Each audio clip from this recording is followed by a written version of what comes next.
Depuis 1 mois et demi, Jean-Paul Blanneau ne parvient plus à joindre son cabinet dentaire.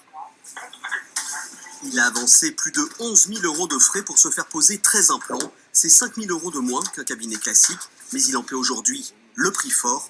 Les honoraires ont été encaissés, alors que ses soins ne sont toujours pas terminés. Mon premier traitement date du mois d'avril 2012, traitement qui devait durer 9 mois.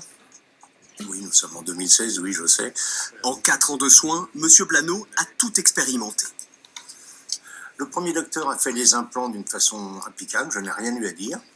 Et on passait après avec d'autres dentistes. Bon, il y en a une qui a une petite maladresse qui, pour dégager l'implant avec sa fraise, m'a percé le palais, qui a enfoncé l'implant dans le sinus. Donc là, c'est un peu désagréable. Puis les délais de traitement se sont allongés et toutes les excuses étaient bonnes. Au début, c'était le docteur qui était absent. On peut comprendre maladie, accident, tout. Okay. Après, il y a eu le fauteuil du dentiste en panne. Donc c'est moins facile, c'est vrai. Après, il y a eu les logiciels en panne. Après, ils ont perdu les empreintes. Après, ils ont perdu les prothèses. On a tout eu. Excédé, il a porté plainte et saisi le conseil de l'ordre des chirurgiens dentistes, comme une trentaine de personnes en région parisienne. À Lyon, l'agence régionale de santé a même fermé un cabinet de ce type pour raisons sanitaires.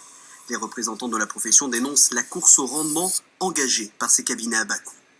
Les chirurgiens dentistes qui sont salariés, eux sont là pour soigner uniquement, et vous avez à côté des secrétaires commerciales qui vendent aux patients les actes de prothèse. On vend la prothèse comme si c'était un produit de supermarché. De son côté, l'avocat du cabinet dentaire dénonce un acharnement de l'Ordre national des chirurgiens dentistes. Quant aux victimes, leur objectif prioritaire est désormais de récupérer les sommes engagées.